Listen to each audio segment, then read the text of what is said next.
아멘. 할렐루야.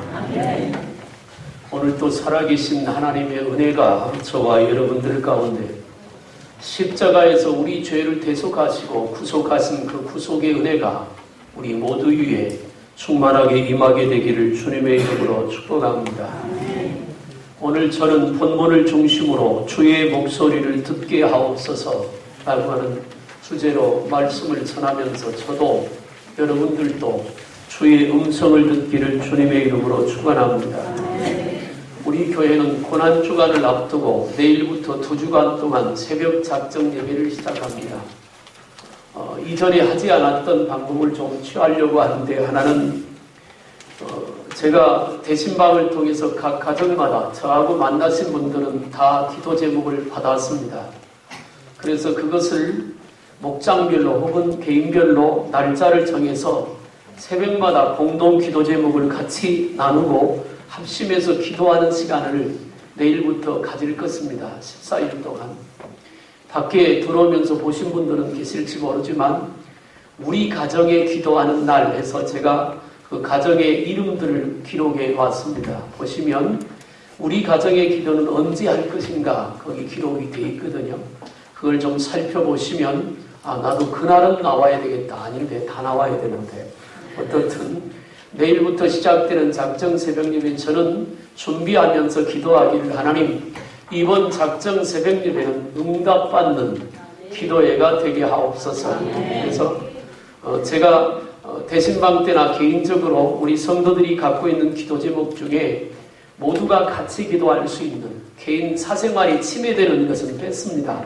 그래서 기도 제목을 같이 나눌 거예요. 프린트에서 많이 참석하시고 은혜 받을 수 있는, 응답 받을 수 있는 축복의 시간이 되었으면 좋겠습니다. 이 다니엘서의 배경은 이스라엘이 하나님 앞에 범죄해서 남유다가 시드기야 왕을 마지막으로 완전히 망하게 되고 거의 대부분의 백성들이 바벨론의 포로로 잡혀가게 됩니다. 그 포로로 잡혀갔으니까 포로로 잡혀간 것은 하나님의 이스라엘 백성에 대한 심판이기도 하죠. 그런데 포로로 잡혀간 사람들 중에는 정말 믿음을 신실하게 지켰던 사람들이 있습니다. 그 중에 오늘 본문에 기록된 다니엘이라고 하는 사람, 그는 처음에는 하나님 앞에 자기 믿음을 지켰고 나중에 가서는 앞으로 되어질 일에 대한 환상과 또 꿈을 하나님이 주셔서 비전을 갖고 살아갔던 사람입니다. 지금 오늘 본문의 기록에는 다니엘이 온 백성들을 대신해서 온 나라가 회개해야 될 것을 선포하고 본인 자신도 하나님 앞에 회개함을 고백합니다.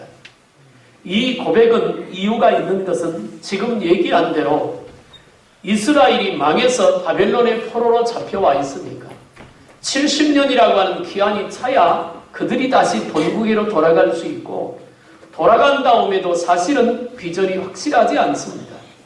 그런 와중에 다니엘이 하나님 앞에 회개하며 기도하는 장면이 오늘 본문에 담겨 있습니다. 지금 대한민국은 여러 가지로 어려운 지경에 처해 있습니다.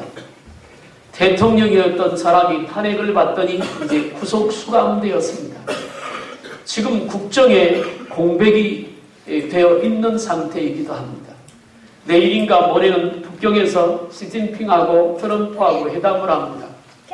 그 회담 결과에 따라 미국이 북한을 칠 것이냐 아니면 더 여유를 갖고 기다릴 것이냐가 결정이 될 수도 있다는 뉴스도 있습니다. 다급합니다. 여러 문제에서. 그런가 하면 우리 삶은 또 경제적인 어려움으로 여러 가지 걱정거리들이 참 많이 있습니다.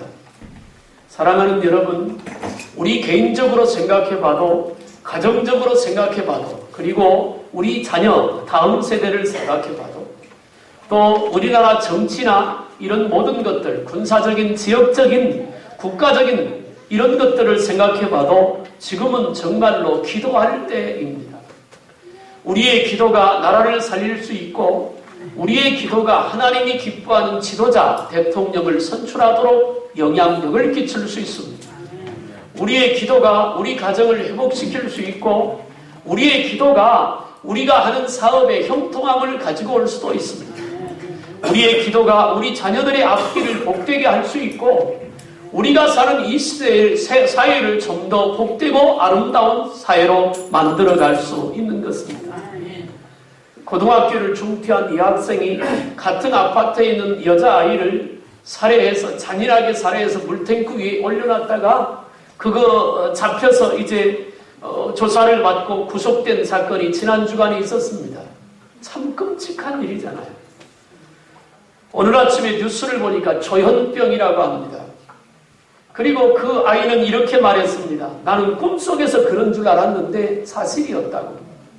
그러니까 그것은 어쩌다 일어난 사건이지만 사실은 우리 주변에는 그런 영적인 문제로 시달리는 사람들이 너무 많이 있다는 것입니다. 우리 아이들이 어디 다니는데 안전하지 않고 우리 삶은 우리가 살아가는 세상은 결코 안전한 세상이 아니라고 하는 것입니다. 하나님의 도움을 입어야만 삽니다. 하나님이 우리를 붙잡아 주셔야 살고 하나님이 우리를 인도해 주셔야 하고 때로는 주님이 우리와 동행하셔야 우리가 주님의 날개 아래 숨을 수 있고 주님의 품 안에서 쉼을 얻을 수 있습니다. 그래서 베드로가 고백합니다. 주는 그리스도시요 살아계신 하나님의 아들이라고 고백했을 때 예수님께서 베드로에게 말합니다. 바요나 시몬아 내가 복이 있도다. 이 반석 위에 교회를 세우리니 음부의 권세가 해하지 못할 것이다. 그 반석은 예수 그리스도 즉 주는 그리스도시요 살아계신 하나님의 아들이라고 고백했던 베드로의 믿음의 고백을 반석이라고 합니다. 그런데 그 반석에 교회를 세우니까 음부의 권세가 해하지 못할. 음부의 권세가 뭡니까? 죽음의 권세입니다. 어둠의 권세고 죄의 권세고 마귀의 권세고 그 권세가 해하지 못하도록 우리를 지켜줄 것이다. 사랑하는 여러분, 우리를 지키시고 우리를 붙들고 계시고 우리를 인도하실 그 하나님을 믿음으로 붙들고 승리하는 저와 여러분들이 되기를 주님의 이름으로 축복합니다. 학원에 다니지도 않고 서울대학교에 입학한 후에 대학 4년간 총 평점이 99.26점을 받은 학생이 있었습니다. 그리고 서울대학교 종교학과를 수석 졸업한 사람, 그리고 나중에 목사가 된 사람. 아마도 자녀를 교육시키고 있는 부모에게는 귀를 솔깃하게 만드는 매력적인 프로필일 것입니다. 대입 수험생을 둔 학부모라면 더 귀가 쫑긋하겠죠. 이렇게 공부를 뛰어나게 했던 사람이 목사가 되었습니다. 그리고 자신이 개발한 학습법을 사람들에게 소개하는데 그 이름을 다니엘 학습법이라 합니다. 그 다니엘 학습법을 이렇게 소개합니다. 다니엘 학습법이란 다니엘처럼 세상의 지혜가 아닌 하나님의 지혜를 받아서 하나님의 사람으로 준비되기 위하여 마음과 뜻과 정성을 모아 공부하도록 인도하는 신본주의 공부법으로 학생 스스로 시간관리, 건강관리, 영성관리 등을 함으로써 자신이 가고자 하는 대학에 무사히 진학하도록 구체적인 학습 지침을 준다라고 그렇게 설명을 합니다. 저는 다니엘 학습법의 홍보대사가 아닙니다. 그런데 이 얘기를 하는 이유는 이 사람이 개발한, 이 목사님이 개발한 다니엘 학습법처럼 영성을 개발해서 하나님 앞에 스스로 공부할 수 있도록 그 원리만 정말 그 말 그대로 깨닫게 한다면 아마도 우리 자녀들은 성공할 것입니다. 그것이 얼마나 그렇게 실천되는지는 모르지만 다니엘을 통해서 그 목사님은 다니엘 학습법을 개발했다고 하는 것이죠. 우리가 기도하는 부모들은 자녀를 놓고 기도할 때 다니엘처럼 되게 해달라고 기도하지요. 왜냐하면 다니엘은 놀라운 이력을 갖고 있습니다. 포로로 잡혀간 사람 중에 뽑혀서 나라의 총리가 됐어요. 왕 다음으로. 그런데 신기한 일은 지금 왕이 다니엘을 뽑아서 총리로 세웠습니다. 그러다 보니까 주변 사람들이 다니엘을 시기하기도 했지요. 그 왕이 죽었습니다. 보통 정권이 바뀌면 주변의 인물들도 다 바뀌게 되는데 다음 왕이 세워졌을 때도 다니엘을 여전히 총리로 썼습니다. 그러다가 그 나라가 망했습니다. 다른 나라가 세워졌어요. 그런데 다른 나라가 세워졌는데 그 나라에서 다니엘을 또 총리로 세워서 총리를 감당하게 합니다. 놀라운 일 아닙니까? 옛날 같으면 한 나라의 왕의 정권이 무너지면 그 왕 밑에서 신하로 했던 사람들 대부분을 죽입니다. 그래야 반란이 일어나지 않으니까. 그런데 다니엘이 얼마나 능력이 있고 얼마나 대단한 사람이면 새 왕이 바뀔 때마다 그것도 나라가 바뀌어서도 왕의 신임을 받는 총리의 일을 감당할 수 있었겠느냐 하는 것입니다. 그것은 사람의 생각으로 설명이 되지 않는 부분입니다. 우리가 잘 아는 대로 다니엘은 사자굴 속에 들어갔다가 사자에게 잡혀먹히지 않고 살아나왔던 사람입니다. 다음날 왕이 다니엘을 모함했던 사람들을 잡아서 가족들과 함께 사자굴 속에 던졌더니 그 사람들이 땅에 떨어지기도 전에 사자가 그 사람들의 뼈채 으스러뜨려 죽였더라 그랬습니다. 하나님이 사자의 입을 닫아주신 것이죠. 이런 위대한 능력이 있었던 사람, 이렇게 위대하게 쓰임받았던 사람, 포로로 잡혀가서 총리의 자리에 앉아서 그 나라에 지대한 영향을 미쳤던 사람, 그리고 포로로 잡혀가 있는 이스라엘 백성들에게 하나님 앞에 회개할 것을 외치고 믿음을 전파했던 그 믿음의 사람. 오늘 저는 다니엘을 통해서, 다니엘의 기도를 통해서 저와 여러분들에게도 다니엘에게 임했던 그런 은혜와 능력과 복이 임할 수 있기를 축복합니다. 아멘. 그리고 우리 공부하는 학생들에게도 다니엘에게 임했던 하나님의 지혜와 은총이 임하기를 주님의 이름으로 축복합니다. 아멘. 다니엘의 기도는 세 가지로 나눠볼 수 있습니다. 첫째는 다니엘은 뜻을 정했습니다. 다니엘이 왕에게 은총을 받고 총애받는 신하가 되니까 바벨론의 본국의 다른 신하들이 다니엘을 시기하기 시작합니다. 저 포로로 잡혀온 저 사람이 우리보다 나은 자리에 있고 왕의 신임을 받는다는 것이 도무지 용납될 수가 없습니다. 그래서 다니엘을 어떻게 하면 죽일까? 연구하다가 왕을 속여서 법을 하나 만듭니다. 그것은 금신상을 만들어 놓고 그 금신상 앞에 절하기를 원하는 것입니다. 그러나 다니엘은 그렇게 하지 않았습니다. 1장 8절에도 보니까 다니엘은 뜻을 정하여 왕의 음식과 그의 마시는 포도주로 자기를 더럽히지 아니하리라 하고 자기를 더럽히지 아니하도록 환관장에 구했다. 무슨 말이냐면 처음 다니엘이 왕 앞에 인물들을 선발하는 곳에 선발돼서 가게 됩니다. 거기에는 다니엘과 세 친구 사드락과 메삭과 아벳느고도 같이 가게 되잖아요. 그리고는 300여 명의 전국의 젊은이들을 뽑아서 왕이 부려 쓸 수 있는 사람들을 양육하는 기관을 만들었습니다. 사람에게 책임을 맡겼어요. 몇 달의 기회를 줍니다. 몇 달 후에 왕이 직접 심사하기로 했습니다. 그런데 그 모여있는 젊은이들에게 내려지는 음식은 전부 다 왕이 내려주는 음식인데 그 중에 대부분은 신상 앞에, 제사상 앞에 올렸던 음식들입니다. 우상 앞에 바쳤던 음식. 산의 진미예요. 아주 풍성한, 맛있고 귀한 음식들입니다. 평민들은 먹어볼 수 없는 그런 음식입니다. 그런데 다니엘과 세 친구는 이 음식을 먹지 않기로 결정합니다. 그래서 환관장을 찾아가서 책임 맡은 사람을 찾아가서 이렇게 말합니다. 우리는 그 음식을 먹지 않겠다.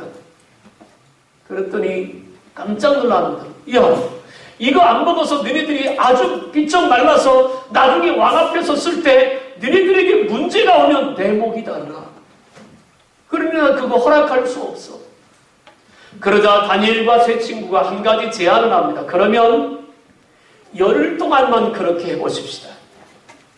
열흘 동안 우리는 우리가 구한 채소만 먹겠습니다.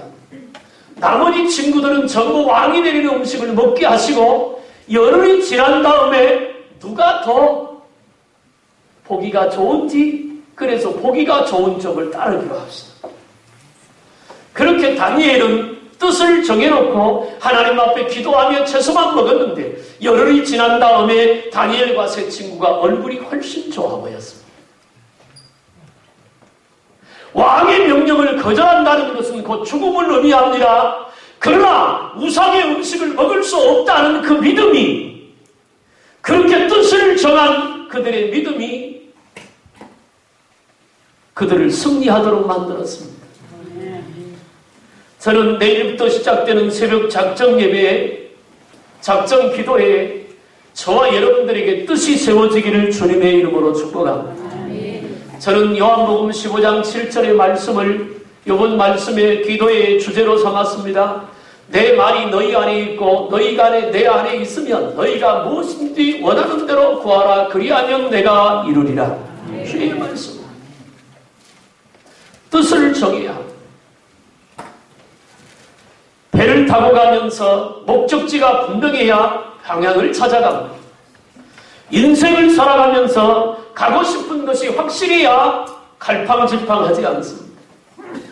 제가 중고등부 아이들에게 가끔 물어보는 게 있습니다. 꿈이 뭐냐? 제가 묻는 질문에 꿈이 어떤 것이라고 분명히 대답하는 아이들은 약 20%도 되지 않습니다. 나머지는 모르겠는데요. 심지어 고등학생이 되었는데도 그런 꿈이 없는 안타까운 친구들도 있습니다. 사랑하는 여러분, 우리는 하나님의 뜻이 내 뜻이 되도록 우리의 뜻을 분명히 세워야 할 줄로 믿습니다. 그리고 그것이 이루어지도록 하나님 앞에 기도해야 합니다. 다니엘은 뜻을 정해놓고 타협하지 않았습니다. 우상의 음식을 먹지 않았다는 말입니다. 왕과 환관장은 고기와 풍성한 음식이 사람을 살찌게 한다고 생각했습니다. 그리고 그것이 풍성하게 하고 형통하게 하고 그것이 승리하게 하는 줄로 알았습니다. 다니엘과 세 친구는 하나님 앞에 뜻을 정해놓고 믿음을 지키면 하나님이 우리를 풍성하게 하고 하나님이 살찌게 하고 하나님이 승리하게 하고 하나님이 형통하게 하는 것을 믿었습니다. 하나님은 믿음의 뜻을 정해서 믿음의 길을 가는 사람의 인생을 붙들고 역사하시고 인도해 주십니다. 예수님께서 제자들을 향해서 말합니다. 너희가 나를 따라오려거든 자기 십자가를 지고 나를 쫓을 것입니다.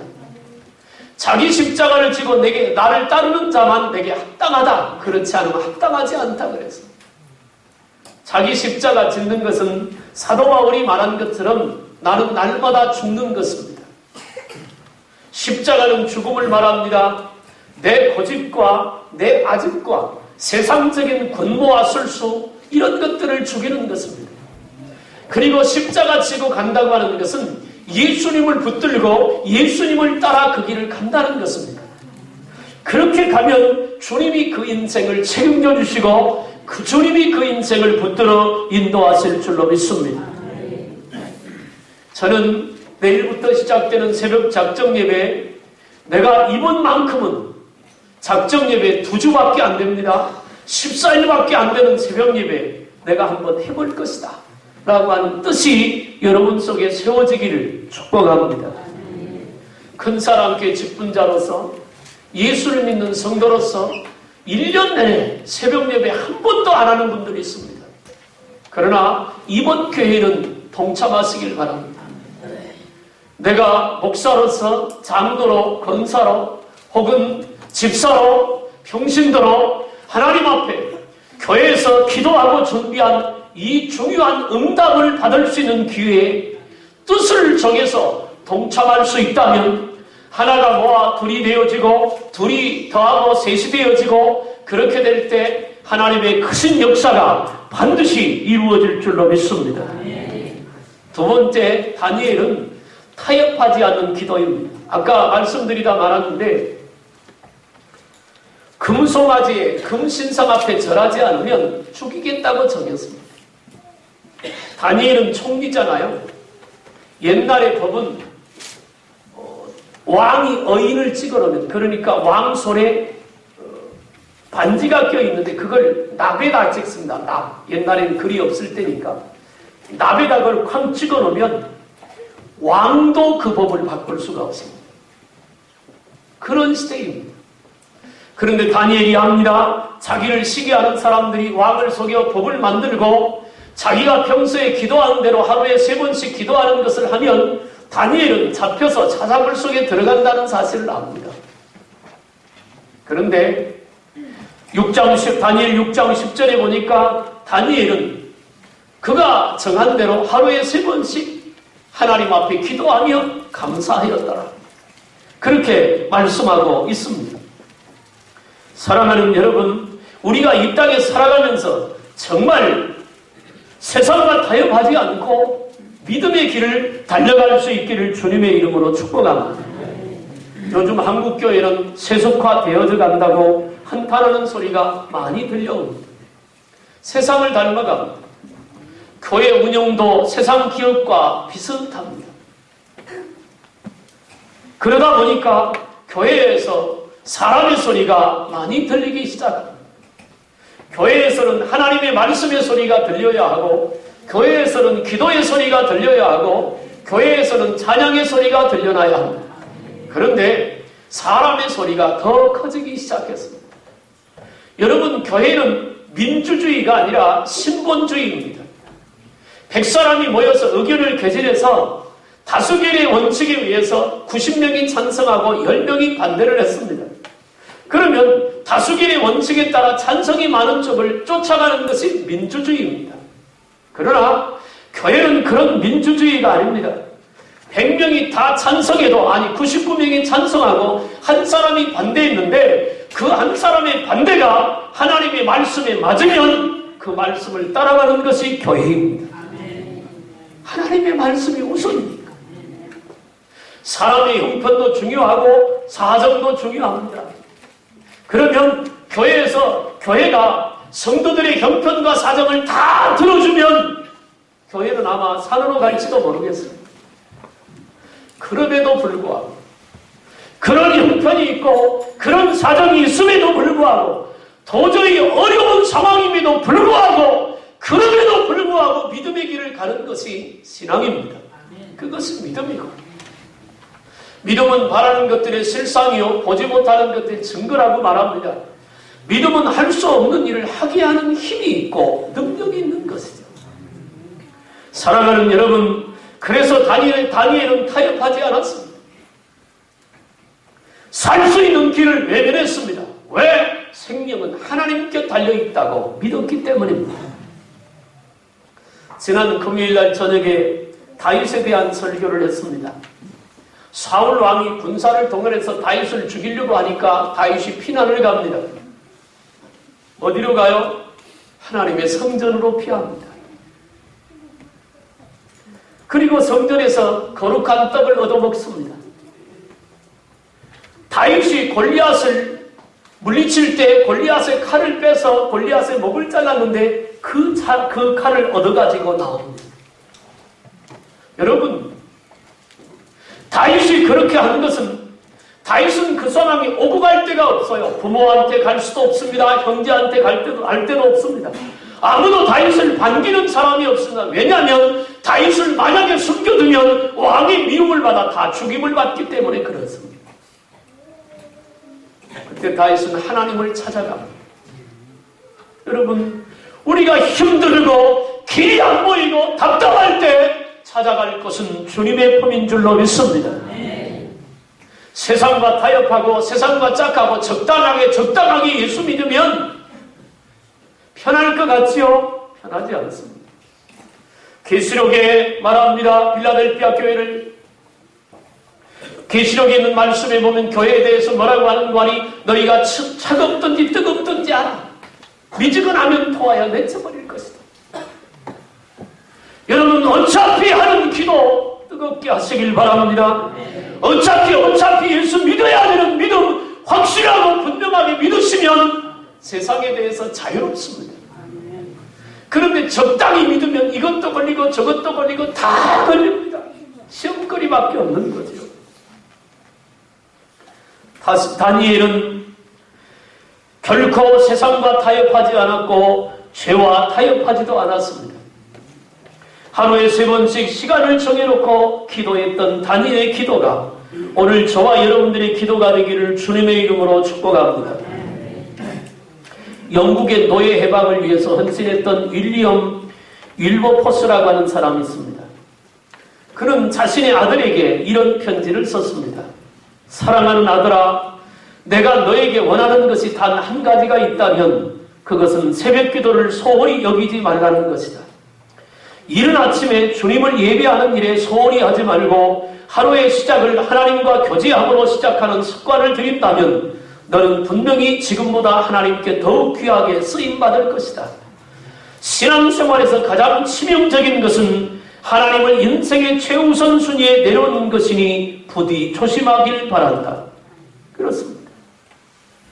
우리가 하루의 첫 시간을 하나님 앞에서 시작하는 것은 그날 하루를 하나님의 인도를 받고 하나님과 동행하겠다고 하는 신앙의 결심이고 다짐입니다. 우리가 믿는 하나님이 살아계시고 우리가 믿는 하나님이 지금도 살아 역사하시는데 기도하지 않고 안 된다고 말하고 기도하지도 않고 그냥 아픈 거 포기하고 그냥 고통 속에 살고 하나님의 도움을 받지도 않고 그냥 좌절해서 살면 믿음 있는 게 아니라 믿음 없는 거잖아. 여호와를 경외하는 자에게 치료의 광선을 바란다고 약속하셨고 부르짖으면 응답하시라고 약속하셨고 눈동자같이 지키시라고 약속하셨다면 그 하나님을 우리가 믿는다면 그 하나님 앞에 나가 기도하고 또 기도하고 이루어질 때까지 부르짖어서 응답의 주인공이 될 수 있는 저와 여러분들이 되기를 주님의 이름으로 축복합니다. 한 가지 더 말씀드리고 싶은 것은 다니엘은 비전을 보는 비전을 갖고 기도하는 사람이었어요. 단순히 다니엘의 기도가 이 후반부에 가보면 하나님 우리를 죄에서 건져주시옵소서 거기서 끝나는 기도가 아니라 다니엘은 환상을 봐요. 어떤 환상이냐면 장차 되어질 일에 대한. 나는 여러분들이 기도하다가 환상도 보고 장차 되어질 일에 대한 응답도 받기를 주님의 이름으로 축복합니다. 우리가 쓰는 볼펜 있잖아요. 아주 싼 볼펜, 모나미 볼펜. 그 모나미 볼펜에는 숫자가 써 있습니다. 뭐라고 써 있는 줄 아세요? 153, 153. 이 볼펜을 생산했던 송삼석 회장이 있었습니다. 회사가 가장 어려웠을 때 제조업체 사장이 기도원에 올라가서 기도를 했습니다. 기도하면서 생각해보니까 그간 사업을 하면서 하나님 앞에 범죄하게 하는 것이 너무 많다는 것을 깨달았어요. 첫째가 주일 성수하지 않았던 것입니다. 바쁘다는 핑계 가지고 주일을 지키지 않았습니다. 그래서 하나님 앞에 약속합니다. 이제부터는 주일을 지키겠습니다. 두 번째 깨달았던 큰 죄가 뭐냐면 돈을 많이 벌고도 11조를 안 했다는 것입니다. 하나님의 것을 떼어먹었으니 이제부터는 하나님 앞에 하나님의 것을 구별해서 드리겠습니다. 세 번째 크게 회개시킨 것이 뭐냐면 새벽 기도를 하지 않은 것이었습니다. 내가 새벽마다 주님 앞에 기도하지 않았습니다. 그러므로 기도하는 죄를 범했습니다. 이제부터 새벽 기도하겠습니다. 그렇게 결심을 했습니다. 그런데 그렇게 기도하는데 갑자기 하나님께서 말씀을 주셨는데 요한복음 21장 1절부터 14절을 하나님께서 영감을 통해 깨닫게 하십니다.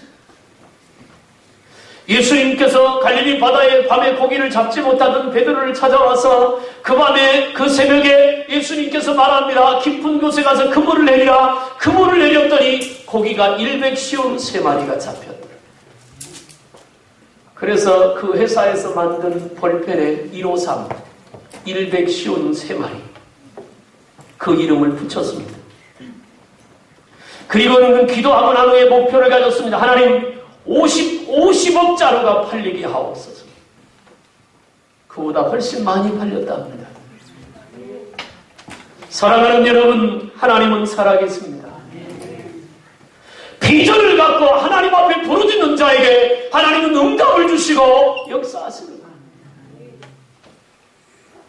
아무런 생각 없이, 아무런 꿈 없이, 아무런 목표 없이 기도하는 것, 그것도 중요하지.